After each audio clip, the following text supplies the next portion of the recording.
بسم اللہ الرحمن الرحیم۔ اعوذ باللہ من الشیطان الرجیم، بسم اللہ الرحمن الرحیم۔ عزیز طلباء کرام، آج ہم المنطق للمظفر صدوم کا سبق نمبر 124 پڑھنے جا رہے ہیں، اور آج انشاءاللہ بیان کریں گے شبہ کے حل کے دوسرے حصے کو، اس کے اندر انشاءاللہ ہماری بحث مکمل ہو جائے گی۔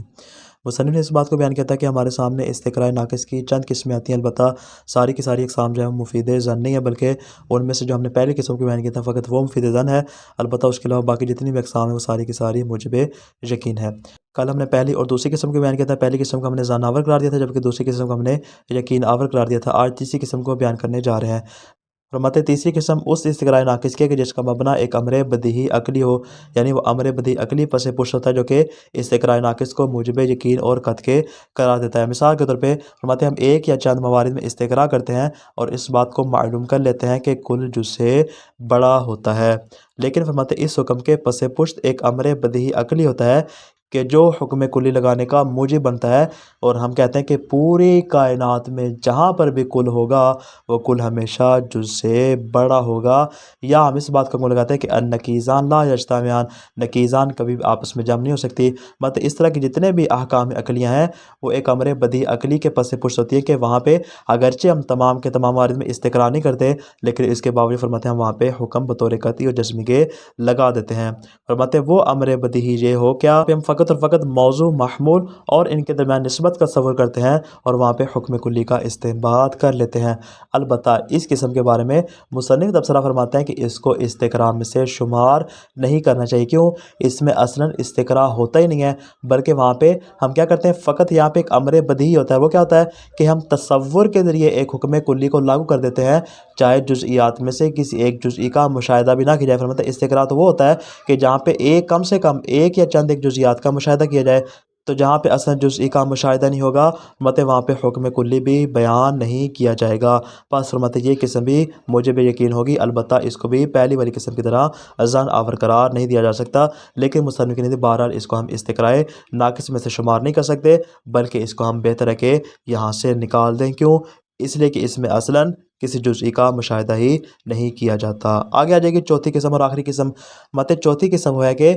وہ والا استقراء ناقص کہ جس کا مبنا مماثلت اور مشابہت ہو، جو کلی کی جزئیات کے درمیان پائی جاتی ہو، کہ یہ جزئی اس جزئی کے مماثل ہے، یہ جزئی اس جزئی کے ساتھ مشابہت رکھتی ہے۔ ہم کیا کرتے ہیں، صرف اس مشابہت اور اس مماثلت کی بنا پر جو حکم ایک کے لیے ثابت ہے ہم وہ تمام کے تمام افراد کے لیے بطور کلی کے ثابت کر دیتے ہیں۔ پس اس میں ایک یا چند افراد کا استقراء کیا جائے گا اور وہاں پہ حکم کلی کو لاگو کر دیا جائے گا۔ مصنف اس کو دو مثالوں سے آپ کے لیے واضح کرتے ہیں۔ پہلی مثال کیا ہے کہ بالفرض کوئی شخص انار کے باغ میں جاتا ہے اور وہاں پہ جا کے ایک انار کا پھل توڑ کے اس کو کھاتا ہے، تو پس اسے معلوم ہوتا ہے کہ یہ پھل میٹھا ہے۔ وہ ایک پھل کھاتا ہے، مثال کے طور پہ 2 کھاتا ہے، 4 کھاتا ہے، 5 کھاتا ہے، یعنی کچھ فقط چند ایک جزئیات کا مطالعہ کرتا ہے، چند ایک پھلوں کو کھاتا ہے اور بطور کلی اس بات کا حکم لگاتا ہے کہ اس باغ میں جتنے بھی انار موجود ہیں وہ سارے کے سارے میٹھے اور لذیذ ہیں۔ در حالانکہ اس نے 1 یا 2 سے زیادہ پھل نہیں کھائے، بلکہ صرف اس پھل کی باقیوں سے مماثلت اور مشابہت دیکھ کر اس نے حکم کلی کو یہاں پہ لاگو کر دیا ہے۔ تو فرماتے ہیں یہاں پہ کیا ہوا کہ ہم نے فقط ایک یا چند جزئیات کا مطالعہ کیا تو ان کے اندر جو خصوصیت پائی جاتی تھی اس خصوصیت کی وجہ سے فرماتے ہیں ہم نے یہ حکم تمام کے تمام جزئیات کے اوپر لاگو کر دیا اور حکم کو بطور کلی کے اس کے اوپر لگا دیا۔ بس یہاں پہ جو حکم ہوگا وہ قطعی اور یقینی ہوگا اور تمام کے تمام افراد پر صادق آئے گا، یعنی اس باغ کے اندر جتنے بھی انار ہوں گے سب پر یہ حکم صادق آئے گا، اگرچہ فرماتے ہیں اس کی خصوصیات فردی کو نہ دیکھا جائے، یعنی خصوصیات فردی کے اعتبار سے دیکھیں تو ہو سکتا ہے ان میں فرق ہو، لیکن جو حکم عمومی لگایا جا رہا ہے فرماتے ہیں اس میں سارے کے سارے افراد برابر طور پہ شریک ہوں گے۔ اس کی دوسری مثال کیا فرمایا، دوسری مثال ہے کسی شخص نے ایک کاغذ کے اوپر مثلث بنائی، پس اس نے حکم لگایا کہ اس مثلث کے جو 2 زاویے ہیں وہ 2 قائم الزاویہ یعنی 2 برابر خط ہیں ان کے برابر ہوتے ہیں، یعنی اس کے مثال کے طور پر اگر یہ 3 خط ہیں تو ان 3 خطوں میں سے جو اوپر والے 2 قائم الزاویہ فرماتے ہیں یہ 2 برابر عمودی خطوط کے برابر ہوتے ہیں۔ پس فرماتے ہیں اس سے حکم کلی کو حاصل کر لیتا ہے۔ اس نے فقط ایک مثلث بنائی ہے،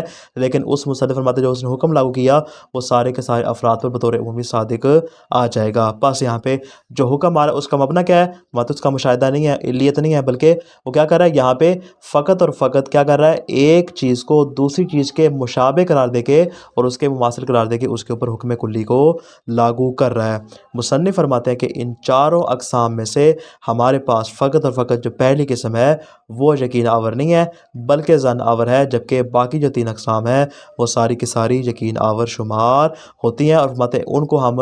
ظن آور قرار نہیں دے سکتے۔ اور جو علماء متقدمین اس بات کو بیان کرتے ہیں کہ استقراء ناقص موجب ظن ہوتا ہے تو ان کی مراد فقط اور فقط پہلی قسم ہوتی ہے، باقی 3 اقسام اس میں شامل نہیں ہوتی۔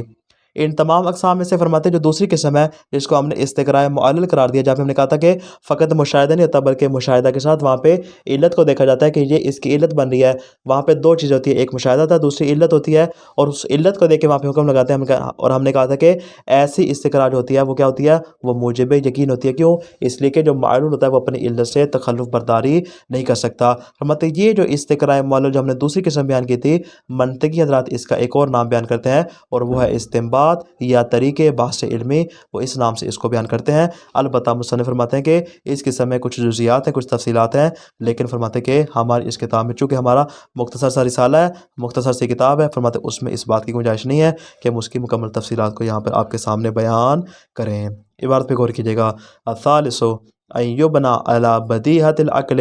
فرماتے ہیں استقراء ناقص کی بنیاد ایک بدیہی عقلی پر ہو، یعنی اس کے جو پس پشت ہو، جو اس کی دلیل اور مبنا بن رہا ہو، جو اس کا معیار بن رہا ہو، وہ ایک بدیہی عقلی ہو۔ فرماتے ہیں اور کوئی چیز وہاں پر موجود نہ مشاہدہ ہو نہ ہی اس کی علیت ہو۔ مثال کا حکمنا بان الکل اعظم من الجزء، مثال کے طور پہ ہم اس بات کا حکم لگاتے ہیں کہ کل ہمیشہ جز سے بڑا ہوتا ہے۔ مطلب فَإِنَّ تَصَوُّرَ الْكُلِّ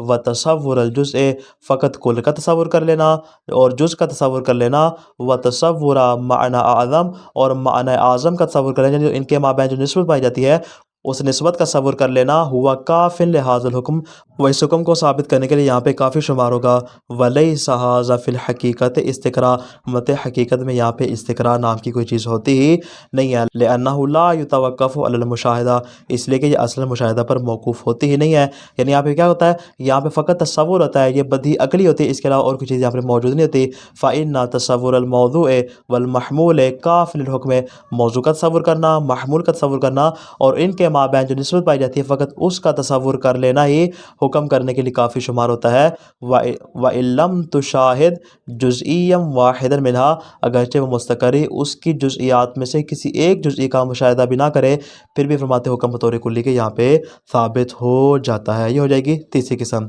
الرابع، اور چوتھی قسم کیا ہے؟ ان یبنی علی المماثلۃ الکاملۃ بین الجزئیات، جزئیات کے مابین جو مماثلت اور مشابہت کاملہ پائی جاتی ہے اس پر اس استقراء ناقص کی بنیاد ہو، یعنی استقراء ناقص جو اس کو حاصل ہو رہا ہے وہ جزئیات کے درمیان مماثلت اور مشابہت کی وجہ سے حاصل ہو رہا ہے۔ کما اذا اختبرنا بعض جزئیات نوع من الثمر، کے پھل میں سے فرماتے اس کی بعض جزئیات کے بارے میں ہمیں معلوم ہو، کیا فعلمنا، ہم اس کے بارے میں علم حاصل کر لیں، بانہ لذیذ الطعم، کہ اس کا ذائقہ بہت اچھا ہے، وہ خوش ذائقہ ہے، وہ بہت زیادہ میٹھا ہے۔ مثال کے طور پہ ہم انار کے باغ میں یا سیب کے باغ میں گئے، ہم نے 1 سیب 2 سیب یا چند ایک ہم نے پھل کھائے اور اس سے ہم نے اس بات کا علم حاصل کر لیا کہ یہ پھل میٹھے ہیں۔ مطلب فَإِنَّا نَحْكُمُ حُكْمًا قَطْعِيًّا بِأَنَّ كُلَّ جُزْئِيَاتِ هَذَا النَّوْعِ لَهَا هَذَا الْوَصْفُ، مطلب ہم وہاں پہ حکم قطعی لگا دیتے ہیں کہ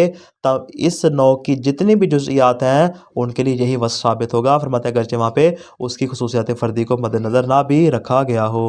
یہ ہو جائے گی اس کی پہلی مثال۔ دوسری مثال کیا فرماتے ہیں؟ وَكَمَا إِذَا بَرَّهْنَا مَثَلًا عَلَىٰ أَنَّ مُثَلَّثًا مُعَيَّنًا تُسَاوِي زَوَایَاهُ قَائِمَتَيْنِ، کہ ہم اس بات پر برہان قائم کر دیں، ہم نے ایک کاغذ لیا، اس کاغذ کے اوپر ہم نے ایک مثلث بنائی، مطلب مثلث معین کو بنا کے ہم نے اس بات کا علم حاصل کر لیا کہ اس کے جو دونوں زاویے ہیں وہ قائمتین، وہ دونوں کے دونوں کیا ہیں؟ برابر ہیں۔ فرماتے جو اس کا نیچے والا خط ہوگا، اس نیچے والے خط کو چھوڑ کے جو اوپر والے دائیں اور بائیں طرف جو دونوں خطوط ہیں مطلب دونوں کے دونوں ایک دوسرے کے ساتھ برابر ہوتے ہیں۔ فَإِنَّا نَجْزِمُ جَزْمًا قَاطِعًا، بے انا کلّا مثلثن ہاکذا، مطلب ہمیں قطعی طور پہ اس بات کا علم حاصل ہو جاتا ہے کہ ہر مثلث ہی ایسی ہوتی ہے۔ فیکفی فیہ فحص جزئی واحد، مطلب اس میں فقط ایک ہی جزئی کے بارے میں فحص اور جستجو کرنا ہی کافی شمار ہوتا ہے۔ وما ذلک الا لان الجزئیات متماثلۃ متشابہۃ فی التکوین، اس لیے کہ ہیئت اور تکوین کے اعتبار سے جتنے بھی جزئیات ہیں آپس میں ایک دوسرے کے ساتھ تماثل بھی رکھتی ہیں، ایک دوسرے کے ساتھ مشابہت بھی رکھتی ہیں۔ فوصف واحد منها یکون وصفا للجمیع بغیر فرق، فرماتے ہیں ان میں سے اگر ایک کے لیے جو صفت ثابت ہوگی وہ سارے کے سارے افراد کے لیے بغیر کسی فرق کے ثابت ہو جائے گی۔ کیوں؟ اس لیے کہ یہاں پہ ہم مماثلت کو مبنا قرار دے رہے ہیں، مشابہت کو مبنا قرار دے رہے ہیں۔ جب فرماتے ہیں ایک یا چند افراد کے درمیان وہ مماثلت اور مشابہت پائی جاتی ہے تو گویا کہ اس نوع کے سارے افراد میں وہ مماثلت اور مشابہت پائی جاتی ہے۔ وبعد هذا البیان لهذه الاقسام الاربع، مطلب ان چاروں اقسام کو بیان کرنے کے بعد ہم نے استقراء ناقص کو بیان کیا کہ پہلی قسم وہ جس میں صرف مشاہدہ ہوتا ہے، دوسری قسم وہ جس میں مشاہدہ کے ساتھ علیت ہوتی ہے، تیسری قسم وہ جس میں ہمارے پاس ایک بدیہی عقلی ہوتی ہے، اور چوتھی قسم وہ کہ جہاں پہ مماثلت اور مشابہت ہوتی ہے۔ مطلب ان چاروں اقسام کو مثالوں کے ساتھ واضح کر دینے کے بعد یتضح ان لیس کل استقراء ناقص لا یفید الیقین، آپ کے لیے بات واضح ہو چکی ہوگی کہ ہر استقراء ناقص ایسا نہیں ہوتا کہ ہم اس کو مفید یقین قرار دیں، لیکن الا اذا کان مبنیا علی المشاہدۃ المجردہ، مطلب فقط وہ استقراء ناقص ہوگا جس کو مفید یقین نہیں قرار دیں گے، وہ کون سا والا ہوگا کہ جہاں پہ فقط اور فقط مشاہدے کو مبنا قرار دیا جائے۔ ویسمى القسم الثانی، مطلب جو ہمارے پاس دوسری قسم جو ہم نے بیان کی کون سی والی، وهو الاستقراء المبنی علی التعلیل، کہ وہ والا استقراء جس میں فقط مشاہدہ نہیں ہوتا بلکہ مشاہدہ کے ساتھ ہم علیت کو بھی معتبر قرار دیتے ہیں، مطلب وہ والا استقراء معلل فی المنطق الحدیث ہے بے طریق الاستنباط، فرماتے ہیں کہ اس کو طریق استنباط یا طریق البحث العلمی یا اس کو طریق بحث علمی کا نام دیا جاتا ہے۔ وَلَهُ أَبْحَاثٌ لَا يَسْعُ هَذَا الْكِتَابُ، فرماتے البتہ اس کی اور ابحاث بھی ہیں کہ جن کی اس مختصر سی کتاب میں گنجائش موجود نہیں ہے۔ تو خلاصہ کیا آج کے درس کا، تیسری قسم استقراء ناقص کی وہ ہے کہ جہاں پہ استقراء کا مبنا ایک دلیل عقلیہ بدیہی ہو، بس یہ بھی موجب یقین ہوگی، موجب ظن نہیں ہوگی۔ مصنف کے نزدیک اس کو استقراء میں سے شمار نہیں کرنا چاہیے، کیوں؟ اس لیے کہ اس میں اصلاً ایک یا چند افراد کے متعلق جستجو نہیں ہوتی بلکہ صرف موضوع اور محمول اور ان کے مابین نسبت کا تصور کرنا ہی کافی ہوتا ہے، چاہے آپ اس کے افراد میں سے کسی ایک جزئی کو بھی یا کسی ایک فرد کا بھی آپ مطالعہ نہ کریں، یعنی فقط وہاں پہ تصور کر لینا ہی کافی ہوتی ہے، اس بنا پر اس کو استقراء میں سے شمار نہیں کرنا چاہیے، اگرچہ یہ مفید یقین ہے۔ اور چوتھی قسم کیا ہے، مطلب وہ استقراء جس کا مبنا مماثلت اور مشابہت ہو، اس کو بھی موجب یقین کہیں گے نہ کہ موجب ظن۔ البتہ مصنف اس کو دو مثالوں سے واضح کرتے ہیں کہ جہاں پر ایک یا چند جزیات سے حکم کلی کو حاصل کیا جاتا ہے، لیکن کس بنا پر؟ اس لیے کہ یہ جزیات اپنے باقی دیگر افراد کے ساتھ مماثلت رکھتے ہیں، مشابہت رکھتے ہیں، اس بنا پر ہم تمام افراد کے لیے بطور عمومی حکم کو ثابت کر دیتے ہیں۔ البتہ فرماتے ہیں ان چاروں اقسام میں سے ہمارے پاس پہلی قسم فقط اور فقط موجب ظن ہوگی، باقی جو تین اقسام ہیں وہ موجب قطع اور یقین ہوگی۔ البتہ ان چاروں اقسام میں سے دوسری قسم ہے جس کو ہم نے استقراء معلل کہا تھا، مطلب اس کو طریق استنباط یا طریق بحث علمی کا نام بھی دیا جاتا ہے۔ والسلام علیکم ورحمۃ اللہ وبرکاتہ۔